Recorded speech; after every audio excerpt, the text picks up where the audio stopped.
प्रेम से बोलिए श्री सत्यनारायण भगवान की जय। आज के दिन श्री सत्यनारायण भगवान की कथा पढ़ी व सुनी जाती है। आइए हम उनकी कथा और आरती का श्रवण करते हैं। एक समय नेमिषारण्य तीर्थ में शौनकादि 88,000 ऋषियों ने सूत जी से पूछा, हे प्रभु, इस कलयुग में वेद विद्या रहित मनुष्यों को प्रभु भक्ति किस प्रकार मिलेगी तथा उनका उद्धार कैसे होगा। हे मुनि श्रेष्ठ, कोई ऐसा तप कहिए जिसमें थोड़े समय में पुण्य प्राप्त होवे तथा मनवांछित फल मिले। वह कथा सुनने की हमारी इच्छा है। सर्वशास्त्र ज्ञाता श्री सूत जी बोले, हे विष्णुओं में पूज, आप सबने प्राणियों के हित की बात पूछी है। अब मैं उस श्रेष्ठ व्रत को आप लोगों से कहूँगा, जिस व्रत को नारद जी ने लक्ष्मी नारायण से पूछा था और लक्ष्मीपति ने मुनि श्रेष्ठ नारद से कहा था। सो ध्यान से सुनो। पहला अध्याय। एक समय योगीराज नारद जी दूसरों के हित की इच्छा से अनेक लोकों में घूमते हुए मृत्यु लोक में आ पहुँचे। यहाँ अनेक योगियों ने जन्मे हुए प्राय सभी मनुष्यों को अपने कर्मों द्वारा अनेक दुखों से पीड़ित देखकर सोचा, किस यत्न के करने से निश्चय ही दुखों का नाश हो सकेगा। ऐसा मन में सोचकर विष्णु लोक को गए। वहाँ श्वेत वर्ण और 4 भुजाओं वाले देवों के ईश नारायण को, जिनके हाथों में शंख, चक्र, गदा और पद्म थे और वरमाला पहने हुए थे, देखकर स्तुति करने लगे। हे भगवान, आप अत्यंत शक्ति से संपन्न हैं। मन और वाणी भी आपको नहीं पा सकती। आपका आदि मध्य अंत नहीं है। निर्गुण स्वरूप के कारण भक्तों के दुखों को नष्ट करने वाले हो, आपको मेरा नमस्कार है। नारद जी से इस प्रकार की स्तुति सुनकर विष्णु भगवान बोले, हे मुनिश्रेष्ठ, आपके मन में क्या है? आपका किस काम के लिए आगमन हुआ है? निसंकोच कहो। तब नारद मुनि बोले, मृत्यु लोक में सब मनुष्य जो अनेक योनियों में पैदा हुए हैं, अपने अपने कर्मों के द्वारा अनेक प्रकार के दुखों से दुखी हो रहे हैं। हे नाथ, मुझ पर दया रखते हो तो बताइए, उन मनुष्यों के सब दुख थोड़े से ही प्रयत्न से कैसे दूर हो सकते हैं? श्री भगवान जी बोले, हे नारद, मनुष्यों की भलाई के लिए तुमने बहुत अच्छी बात पूछी है। जिस काम के करने से मनुष्य मोह से छूट जाता है, वह मैं कहता हूँ, सुनो। बहुत पुण्य देने वाला स्वर्ग तथा मृत्यु लोक दोनों में दुर्लभ एक उत्तम व्रत है। आज मैं प्रेमवश होकर तुमसे कहता हूँ, सत्यनारायण का यह व्रत अच्छी तरह विधान पूर्वक करके मनुष्य तुरंत ही यहाँ सुख भोग कर मरने पर मोक्ष को प्राप्त होता है। श्री भगवान के वचन सुनकर नारद जी बोले कि उस व्रत का फल क्या है, क्या विधान है, किसने यह व्रत किया और किस दिन यह व्रत करना चाहिए, विस्तार से कहो। भगवान बोले, दुख शोक आदि को दूर करने वाला, धन धान्य को बढ़ाने वाला, सौभाग्य तथा संतान देने वाला यह व्रत सब स्थानों पर विजय प्राप्त करने वाला है। भक्ति और श्रद्धा के साथ किसी भी दिन मनुष्य श्री सत्यनारायण की शाम के समय ब्राह्मणों और बंधुओं के साथ धर्मपरायण होकर पूजा करे। भक्ति भाव से नैवेद्य, केले का फल, घी, दूध, गेहूं का चूर्ण सवैया लेवे। गेहूं के अभाव में साठी का चूर्ण, शक्कर और गुड़ ले। तब सब भक्षण योग्य पदार्थ जमा करके भगवान को अर्पण कर देवे और बंधुओं सहित ब्राह्मणों को भोजन करावे। तत्पश्चात स्वयं भोजन करे। नृत्य गीत आदि का आचरण कर सत्यनारायण भगवान का स्मरण करता हुआ समय व्यतीत करे। इस तरह व्रत करने पर मनुष्यों की इच्छा निश्चय ही पूरी होती है। विशेषकर कली काल में भूमि पर यदि मोक्ष का यह सरल उपाय है। दूसरा अध्याय।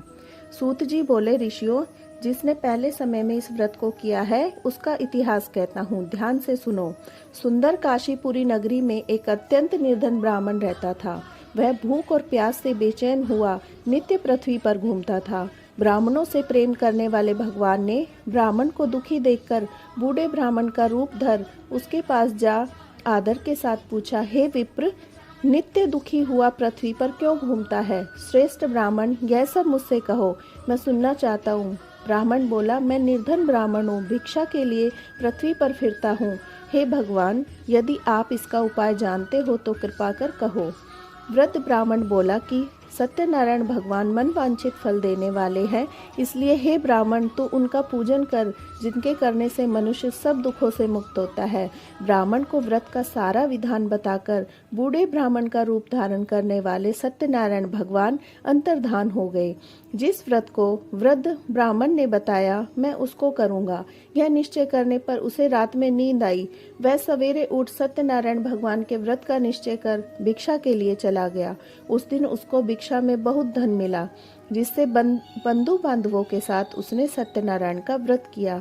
इसके करने से वह विप्र सब दुखों से छूटकर अनेक प्रकार की संपत्तियों से युक्त हुआ। उस समय से वह विप्र हर मास व्रत करने लगा। इस तरह सत्यनारायण भगवान के व्रत को जो करेगा वह सब पापों से छूटकर मोक्ष को प्राप्त होगा। आगे जो पृथ्वी पर सत्यनारायण का व्रत करेगा वह मनुष्य सब दुखों से छूट जाएगा। इस तरह नारद जी से सत्यनारायण का कहा हुआ यह व्रत मैंने तुमसे कहा। हे विप्र, मैं अब और क्या कहूँ। ऋषि बोले, हे मुनीश्वर, संसार में इस विप्र से सुनकर किस किस ने इस व्रत को किया है, हम सब सुनना चाहते हैं। इसके लिए हमारे मन में श्रद्धा है। सूत जी बोले, हे मुनियों, जिसने इस व्रत को किया है वह सब सुनो। एक समय एक विप्र धन और ऐश्वर्य के अनुसार बंधु बांधवों के साथ व्रत करने को तैयार हुआ। उसी समय एक लकड़ी बेचने वाला बूढ़ा आदमी आया और बाहर लकड़ियों को रखकर विप्र के मकान में गया। प्यास से दुखी लकड़हारा उनको व्रत करता देख विप्र को नमस्कार कर कहने लगा, आप यह क्या कर रहे हैं? इसके करने से क्या फल प्राप्त होता है? कृपा कर मुझसे कहो। ब्राह्मण ने कहा, यह सब मनोकामनाओं को पूर्ण करने वाला सत्यनारायण भगवान का व्रत है। इसकी कृपा से ही यहाँ धन धान्य आदि की वृद्धि हुई है। विप्र से इस व्रत के बारे में जानकर लकड़हारा बहुत प्रसन्न हुआ। तब वह चरणामृत लेकर प्रसाद खाने के बाद अपने घर को गया। लकड़हारे ने अपने मन में इस प्रकार संकल्प लिया कि आज ग्राम में लकड़ी बेचने से जो धन मिलेगा उसी से सत्यनारायण देव का व्रत करूंगा। यह मन में विचार कर वह बूढ़ा आदमी लकड़ियां अपने सिर पर रखकर जिस नगर में धनवान लोग रहते थे वह ऐसे सुंदर नगर में गया। उस रोज वहां पर उसे उन लकड़ियों का दाम पहले दिन से चौगुना मिला। तब वह बूढ़ा लकड़हारा दाम ले अति प्रसन्न होकर पके केले की फली, शक्कर, घी, दूध, दही, गेहूं का चून इत्यादि सत्यनारायण भगवान के व्रत की कुल सामग्रियों को लेकर अपने घर गया। फिर उसने अपने भाइयों को बुलाकर विधि के साथ भगवान जी का पूजन और व्रत किया। उस व्रत के प्रभाव से वह बूढ़ा लकड़हारा धन पुत्र आदि से युक्त हुआ और संसार के समस्त सुख भोग कर बैकुंठ को चला गया। तीसरा अध्याय। सूत जी बोले, हे श्रेष्ठ मुनियों, अब आगे की कथा कहता हूँ, सुनो। उस समय में उल्कामुख नाम का एक बुद्धिमान राजा था। वह सत्यवक्ता और जितेंद्रिय था। वह प्रतिदिन देव स्थानों पर जाता, गरीबों को धन देकर उनके कष्ट दूर करता था। उसकी पत्नी कमल के समान मुख वाली और सती साध्वी थी। भद्रशिला नदी के तट पर उन दोनों ने श्री सत्यनारायण का व्रत किया। उस समय वहाँ एक साधु वैश्य आया। उसके पास व्यापार के लिए बहुत सा धन था। वह नाव को किनारे ठहराकर राजा के पास आ गया। राजा को व्रत करते देख विनय के साथ पूछने लगा, हे राजन, भक्ति युक्त चित्त से यह आप क्या कर रहे हैं? मेरी सुनने की इच्छा है, सो आप यह मुझे बताएं। राजा बोला, हे साधु, अपने बांधवों के साथ पुत्रादि की प्राप्ति के लिए एक महान शक्तिमान सत्यनारायण भगवान का व्रत व पूजन किया जा रहा है। राजा के वचन सुनकर साधु आदर से बोला, हे राजन, मुझसे इसका सब विधान कहो। मैं भी आपके कथानुसार इस व्रत को करूँगा। मेरे भी कोई संतान नहीं है, इससे निश्चय ही होगी। राजा से सब विधान सुन व्यापार से निवृत्त हो वह आनंद के साथ घर गया। साधु ने अपनी स्त्री से संतान देने वाले उस व्रत का समाचार सुना और कहा, जब मेरे संतान होगी तब मैं इस व्रत को करूंगा। साधु ने ऐसे वचन अपनी स्त्री लीलावती से कहे। एक दिन उसकी स्त्री लीलावती पति के साथ आनंदित हो सांसारिक धर्म से प्रवृत्त होकर सत्यनारायण भगवान की कृपा से गर्भवती हो गई और 10वें महीने में एक सुंदर कन्या का जन्म हुआ। दिनों दिन वह इस तरह बढ़ने लगी जैसे शुक्ल पक्ष का चंद्रमा बढ़ता है। कन्या का नाम कलावती रखा गया। तब लीलावती ने मीठे शब्दों में अपने पति से कहा कि जो आपने संकल्प किया था कि भगवान का व्रत करूंगा, अब आप उसे करिए। साधु जी बोले, हे प्रिय, इसके विवाह पर करूंगा। इस प्रकार अपनी पत्नी को आश्वासन दे वह नगर को गया। कलावती पितृगृह में वृद्धि को प्राप्त हो गई। साधु ने जब नगर में सखियों के साथ अपनी पुत्री को देखा तो तुरंत ही दूत को बुलाकर कहा कि पुत्री के वास्ते कोई सुयोग्य वर देख कर लाओ। साधु की आज्ञा पाकर दूत कंचन नगर पहुंचा। वहां पर खोज और देखभाल कर लड़की के लिए सुयोग्य वणिक पुत्र को ले आया। उस सुयोग्य लड़के को देखकर साधु ने अपने बंधु बांधवों सहित प्रसन्नचित अपनी पुत्री का विवाह उसके साथ कर दिया, किंतु दुर्भाग्य से विवाह के समय भी उस व्रत को करना भूल गया। तब श्री भगवान क्रोधित हो गए और श्राप दिया कि तुम्हें दारुण दुख प्राप्त होगा। अपने कार्य में कुशल साधु बनिया जमात सहित समुद्र के समीप स्थित रत्नपुर नगर में गया। वहां दोनों ससुर जमाई चंद्रकेतु राजा के उस नगर में व्यापार करने लगे। एक दिन श्री सत्यनारायण भगवान की माया से प्रेरित कोई चोर राजा का धन चुराकर भागा जा रहा था, किंतु राजा के दूतों को आता देखकर चोर ने घबराकर भागते हुए राजा के धन को वहीं चुपचाप रख दिया जहां वो ससुर जमाई ठहरे हुए थे। जब दूतों ने उस साधु वैश्य के पास राजा के धन को देखा तो दोनों को बांधकर ले गए और प्रसन्नता से दौड़ते हुए राजा के समीप जाकर बोले, यह दो चोर हम पकड़ कर लाए हैं, देखकर आज्ञा दें। तब राजा की आज्ञा से उनको कठिन कारावास में डाल दिया और उनका धन छीन लिया। सत्यनारायण भगवान के श्राप द्वारा उसकी पत्नी भी घर पर बहुत दुखी हुई। घर पर जो धन रखा था चोर उसे चुरा कर ले गए। शारीरिक व सामाजिक पीड़ा, भूख प्यास से अति दुखित हो अन्न की चिंता में कलावती एक ब्राह्मण के घर गई।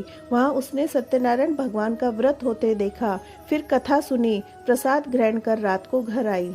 माता ने कलावती से कहा, हे पुत्री, अब तक कहाँ रही व तेरे मन में क्या है? कलावती बोली, हे माता, मैंने एक ब्राह्मण के घर श्री सत्यनारायण भगवान का व्रत देखा है। कन्या के वचन सुन लीलावती भगवान के पूजन की तैयारी करने लगी। लीलावती ने परिवार और बंधुओं सहित श्री सत्यनारायण भगवान का पूजन किया और वर मांगा कि मेरे पति और दामाद शीघ्र आ जावें। साथ ही प्रार्थना की, हम सबका अपराध क्षमा करो। सत्यनारायण भगवान इस व्रत से संतुष्ट हो गए और राजा चंद्रकेतु को स्वप्न में दर्शन देकर कहा, हे राजन, दोनों वैश्यों को प्रातः ही छोड़ दो और उनका सब धन जो तुमने ग्रहण किया है दे दो, नहीं तो मैं तेरा धन, राज्य, पुत्रादि नष्ट कर दूंगा। राजा से ऐसे वचन कहकर भगवान अंतर्धान हो गए। प्रातःकाल राजा चंद्रकेतु ने सभा में स्वप्न सुनाया। फिर दोनों वणिक पुत्रों को कैद से मुक्त कर सभा में बुलाया और कहा, हे महानुभावों, भावी वर्ष तुम्हें ऐसा कठिन दुख प्राप्त हुआ है, अब तुम्हें कोई भय नहीं। ऐसा कहकर राजा ने उनको नए नए वस्त्र आभूषण पहनाए और जितना धन लिया था उससे दुगना धन देकर आदर से विदा किया। दोनों वैश्य अपने घर को चल दिए। चौथा अध्याय। सूत जी बोले, वैश्य ने मंगलाचार करके यात्रा आरंभ की और अपने घर को चला। उनके थोड़ी दूर निकल जाने पर दंडी वेशधारी सत्यनारायण भगवान ने उनसे पूछा, हे साधु, तेरी नाव में क्या है? अभिमानी वणिक हंसता हुआ बोला, हे दंडी, आप क्यों पूछते हो? क्या धन लेने की इच्छा है? मेरी नाव में तो बेल और पत्ते भरे हैं। वैश्य का कठोर वचन सुन भगवान ने कहा, तुम्हारा वचन सत्य हो। दंडी ऐसा कहकर वहां से दूर चले गए और कुछ दूर जाकर समुद्र के किनारे बैठ गए। दंडी के जाने पर वैश्य ने नित्य क्रिया करने के बाद नाव को ऊंची उठी देखकर अचंभा किया। नाव में बेल पत्ते आदि देखकर मूर्छित हो जमीन पर गिर पड़ा। फिर मूर्छा खुलने पर अत्यंत शोक प्रकट करने लगा। तब उसका दामाद बोला कि आप शोक न करें, यह दंडी का श्राप है, अतः उनकी शरण में चलना चाहिए, तभी हमारी मनोकामना पूर्ण होगी। दामाद के वचन सुन वह दंडी के पास पहुंचा और अत्यंत भक्तिभाव से नमस्कार करके बोला, मैंने जो आपसे असत्य वचन कहे थे उनको क्षमा करो। ऐसा कहकर महान शोकातुर रोने लगा। तब दंडी भगवान बोले, हे वणिक पुत्र, मेरी आज्ञा से बार बार तुम्हें दुख प्राप्त हुआ है, तू मेरी पूजा से विमुख हुआ। साधु बोला, हे भगवान, आपकी माया से ब्रह्मा भी आपके रूप को नहीं जानते, तो मैं अज्ञानी कैसे जान सकता हूँ? आप प्रसन्न हो जाइए, मैं सामर्थ्य के अनुसार आपकी पूजा करूँगा। मेरी रक्षा करो, पहले के समान नौका में धन भर दो। उसके भक्ति युक्त वचन सुनकर भगवान प्रसन्न हो उसकी इच्छा अनुसार वर देकर अंतर्धान हो गए। तब उन्होंने नाव पर आकर देखा, नाव धन से परिपूर्ण है। फिर वह भगवान सत्यनारायण का पूजन कर साथियों सहित अपने नगर को चला। जब अपने नगर के निकट पहुंचा तब दूत को घर भेजा। दूत ने साधु के घर आकर उसकी स्त्री को नमस्कार कर कहा कि साधु अपने दामाद सहित इस नगर के समीप आ गए हैं। ऐसा सुन साधु की स्त्री ने बड़े हर्ष के साथ सत्यदेव का पूजन कर पुत्री से कहा, मैं अपने पति के दर्शन को जाती हूँ, तू कार्य पूर्ण कर शीघ्र आ। माता के ऐसे वचन सुनकर कलावती प्रसाद छोड़कर पति के पास गई। प्रसाद की अवज्ञा के कारण सत्यदेव भगवान रुष्ट हो गए। उसके पति को नाव सहित पानी में डुबो दिया। कलावती अपने पति को न देखकर रोती हुई जमीन पर गिर गई। इस तरह नौका को डूबा हुआ तथा कन्या को रोता देख साधु दुखी हो गए।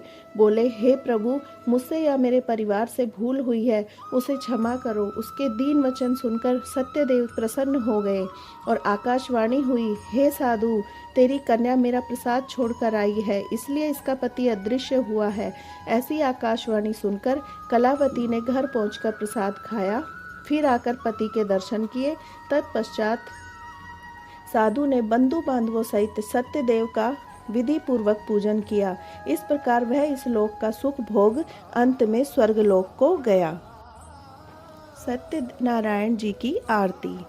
जय लक्ष्मी रमणा, श्री जय लक्ष्मी रमणा, सत्यनारायण स्वामी जनपातक हरिणा। ओम जय लक्ष्मी रमणा, रतन जड़ित सिंहासन अद्भुत छवि राजे, नाद करत निरंतर घंटा ध्वनि बाजे। ओम जय लक्ष्मी रमणा, प्रगट भय कलिकारण द्विज को दर्श दियो, बूढ़ा ब्राह्मण बनकर कंचन महल कियो। ओम जय लक्ष्मी रमणा, दुर्बल भील कराल इन पर कृपा करी, चंद्रचूड़े के राजा तिनकी विपत्ति हरी। ओम जय लक्ष्मी रमणा, वैश्य मनोरथ पायो श्रद्धा तज दीनी, सो फल भोग्यो प्रभु जी फेर स्तुति कीनी। ओम जय लक्ष्मी रमणा, भाव भक्ति के कारण छिन छिन रूप धरो, श्रद्धा धारण कीनी तिनको काज सरो। ओम जय लक्ष्मी रमणा, ग्वाल बाल संग राजा वन में भक्ति करी,